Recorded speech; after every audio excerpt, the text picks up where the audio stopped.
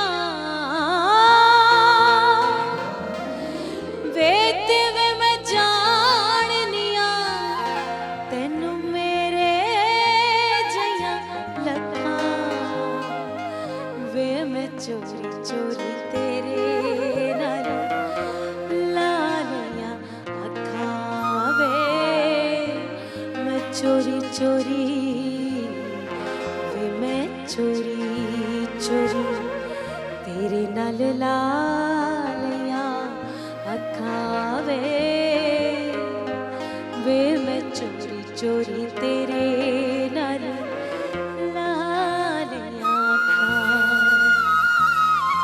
ਦੁਨੀਆ ਤੋਂ ਛੱਕਾਂ ਤੇ ਮੈਂ ਪਿਆਰ ਤੇਰਾ ਰੱਖਾਂ ਵੇ ਮੈਂ ਚੋਰੀ ਚੋਰੀ ਤੇਰੇ ਨਾਲ ਲਾਲੀਆਂ ਅੱਖਾਂ ਵੇ ਮੈਂ ਚੋਰੀ ਚੋਰੀ ਵੇ ਮੈਂ ਚੋਰੀ ਚੋਰੀ